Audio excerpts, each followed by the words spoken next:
사건과 일화를 따라 걷는 미국사 산책. 이번 편에서는 율리시스 그랜트 18대 대통령으로부터 제임스 가필드 20대 대통령에 이르기까지 19세기의 미국 대통령 3명의 얽힌 일화를 돌아보고자 합니다. 17대 앤드루 존슨 대통령의 임기 말에 남북전쟁의 영웅 율리시스 그랜트 장군은 대통령과 의견 충돌을 빚은 것을 계기로 공화당의 급진파 의원들과 손을 잡게 되었습니다. 공화당은 남북전쟁 승리의 상징적 인물이었던 그랜트를 1868년의 공화당 전당대회에서 대통령 후보로 선출하였지요. 그리고 이어진 11월의 대통령 선거에서 그랜트는 민주당 후보인 뉴욕주 지사 시무어를 물리치고 18대 대통령으로 당선되었습니다. 미국인들은 그의 지도력을 믿었기 때문에 그의 취임과 함께 남북전쟁 후의 혼란이 끝나고 개혁과 재건이 이루어지기를 희망했지요. 그러나 그랜트는 개혁은 고사하고 오히려 혼란을 더 조성했으며 어찌할 바 모르고 의회가 방향을 제시해주기만을 기다리는 불쌍한 대통령이라는 비난을 받았습니다. 그랜트는 과거의 군을 지휘하던 방식으로 연방정부를 운영했지요. 그의 잘못은 부하를 잘못 선택하였고 그들을 너무 믿었으며 잘못이 있더라도 지나치게 감싸주었다는 점이었습니다. 그리고 자신의 예부하와 친구들을 백악관으로 불러들였으며 자신에게 정치적으로 도움을 준 인사들에게 부당하게 직위를 주었지요. 대통령이 된 그를 기다리고 있던 것은 급속도로 진행되는 산업화에 따른 빈부격차와 인종차별, 인종갈등, KKK단 같은 단체의 흑인 테러 행위, 서부 지역에서 계속되는 인디언들의 무장봉기 등이었습니다. 하지만 이렇게 어려운 때에 그의 정부 강요들은 책임질 일은 모두 대통령에게 떠넘기고 눈치만 보고 있었지요. 그러나 더 큰 문제는 그들이 대통령을 은근히 무시하면서 온갖 스캔들의 한가운데에 서 있었다는 점입니다.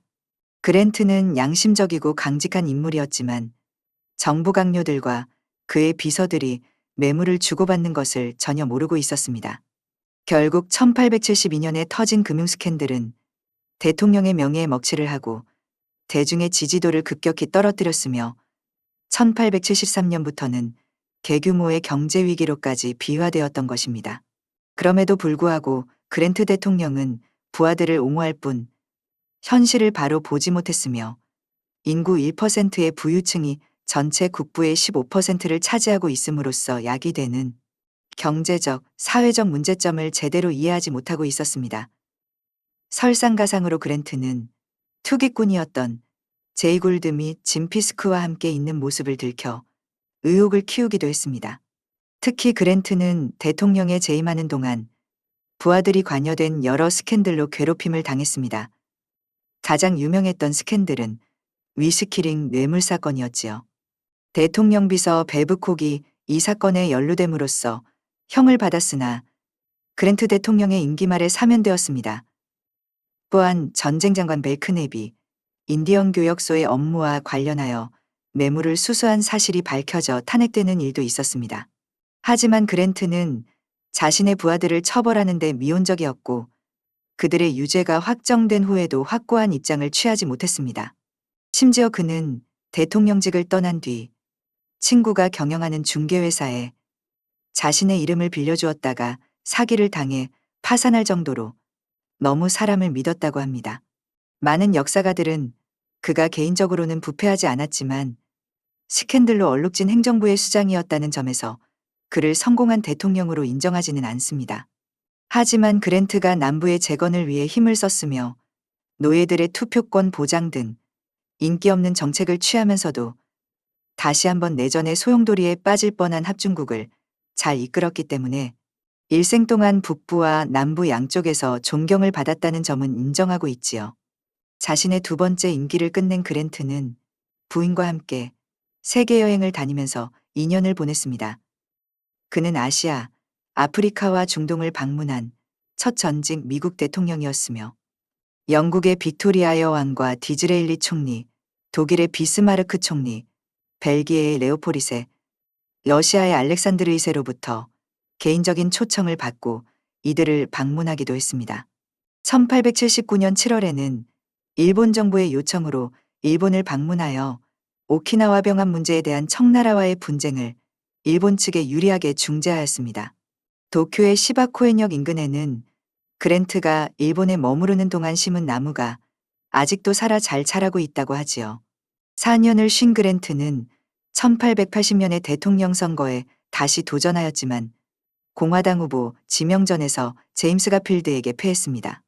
같은 시기에 자신이 후두암에 걸렸다는 사실을 알게 된 그랜트는 죽음과 맞서면서 부채를 갚고 가족을 부양하기 위해 회고록 집필을 시작했습니다. 이렇게 발간된 회고록으로 45만 달러를 벌었지만 회고록을 완성한 지 얼마 지나지 않은 1885년 세상을 떠났습니다. 그랜트 대통령의 뒤를 이어 19대 대통령이 된 러더퍼드 헤이스는 1822년 오하이오주 델라웨어에서 태어나 캐니언 대학과 하버드 법학대학원을 거쳐 변호사로 활동하면서 정치개혁과 사회정의에 특히 관심을 가졌다고 합니다. 노예제도 폐지운동에 앞장섰던 그는 시녀성인 루시 웨브와 결혼했는데 그녀 역시 도덕주의자여서 금주운동과 노예제도 폐지운동에 많은 활약을 했습니다. 그녀가 백악관의 안주인이 된 뒤에는 백악관에 절대 술을 들여오지 못하게 하고 대신 손님들에게 레모네이드를 대접하여 레이디 레모네이드란 별명을 얻었다고 합니다. 헤이스 대통령은 대단히 인도주의적이고 도덕적이었으며 특히 인디언을 비롯한 소수민족에게 따뜻한 배려를 했다는 점에서 존경을 받았습니다. 그러나 그는 본인의 뜻과는 다르게 미국 역사상 가장 황당한 선거에 의해 대통령에 당선되었다는 점에서 이후 고초를 겪어야 했지요. 그 전말은 이러했습니다. 그랜트 대통령 시대에 관료들의 부정부패 스캔들로 궁지에 몰린 공화당은 민주당의 맹렬한 공격에 맞설 만한 깨끗하고 도덕적인 후보가 필요했기 때문에 도덕주의자로 알려진 그를 1876년 대통령 선거의 공화당 후보로 지명했습니다. 그리고 그해 11월의 선거에서 헤이스는 상대 후보보다 단 한 명의 선거인을 더 얻음으로써 가장 아슬아슬한 승리를 거둔 대통령이라는 기록을 세우게 됩니다. 그런데 그 과정이 공정하지 않았으며 황당하기까지 했습니다. 개표가 완료되지 않은 상황에서 헤이스는 유권자의 총투표수에서 민주당의 세뮤얼 틸턴에게 크게 뒤지고 있었으며 선거 결과를 결정짓는 선거인 단수에서도 166대 184로 뒤지고 있었지요.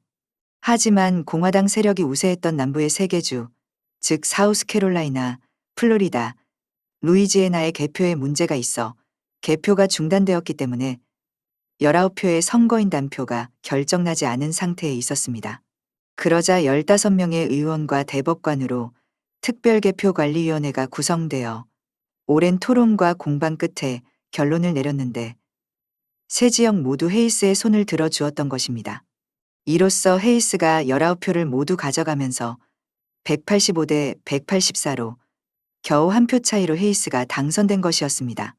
그런데 대통령 취임식 이틀 전에야 겨우 내려진 이 결론의 이유가 말이 안 되는 황당한 것이었지요. 즉, 당시 연방하원의 의석수 비율이 8대 7로 공화당이 앞서고 있었으므로 세 개 주 모두 공화당의 승리를 인정해 19표 전부를 공화당이 가져간다는 결론이었던 것입니다. 즉, 한 표라도 더 많은 표를 갖는 당이 전체를 가져간다는 유닛룰 시스템을 적용한다는 것이 결론을 내린 논리였지요. 연방하원의 의석수 비율이 어떻게 개별 주의 개표 결과에 영향을 미칠 수 있는 것인지 이 황당하고 어이없는 결정에 온 나라가 벌집 쑤신 것 같이 들고 일어난 것은 너무도 당연했습니다. 특히 남부에서는 폭동이 일어날 기미까지 보이는 등 상황이 심각해지자 대통령 당선자 헤이스는 타협안을 내놓았지요. 그는 남부의 민주당에게 적어도 한 석 이상의 강요직과 연방공직 임명권 부여, 루이지애나와 사우스캐롤라이나에서 연방병력 철수, 남부의 경제기반 시설 건설 확충과 함께 자신의 재선 불출마를 약속하는 수밖에 없었습니다. 이런 우여곡절 끝에 대통령 자리에 오른 헤이스의 첫 업무는 약속한 대로 남부의 주의회 이사당에 주둔하여 주정부를 통제하고 있던 연방군을 철수시키는 일이었습니다. 이로써 남부의 백인들은 남북전쟁 이래 처음으로 자신들의 주를 통치할 수 있는 정치 권력을 되찾을 수 있었던 것입니다. 하지만 그의 의지에도 불구하고 그랜트 대통령으로부터 물려받은 것이라고는 약해질 대로 약해진 대통령의 권한과 파당의 극심한 대립과 반목, 그리고 속속들이 썩고 냄새나는 관료들 뿐이었습니다. 높은 도덕성으로 그 늪에서 벗어나려 했던 헤이스는 결국 약속한 대로 재출마를 포기하고 1881년 3월 백악관을 떠났습니다. 헤이스 대통령을 이은 20대 제임스 가필드 대통령은 재임 중에 암살당한 두 번째 대통령이었으며 이로 인해 미국의 대통령 중에서 두 번째로 짧게 불과 200일을 재직하였던 대통령이었습니다. 1831년 오하이오주 클리블랜드 인근의 쿠야호가 카운티 흑인 마을의 통나무집에서 가난한 농민의 아들로 태어난 가필드는 거의 고학으로 공부하였으며 26세의 나이에 하이람 대학의 학장으로 일하다가 남북전쟁의 여러 전투에서 전공을 세워 소장으로 진급한 바 있었습니다. 그러다가 1863년에 하원의원으로 당선되면서 퇴역하였으며 이후 18년 동안 하원의 군사위원회, 통화위원회, 세출위원회 등에서 위원장의 경력을 쌓으며 워싱턴 정계의 핵심 인물로 떠올랐지요. 그랜트 대통령 시대에 집권공화당의 주요 인물이었던 가필드에게 매물과 관직 흥정의 유혹이 줄을 이었다고 합니다. 결국 관직을 두고 관직 브로커들과 흥정한 것이 나중에 가필드의 발목을 잡았지요.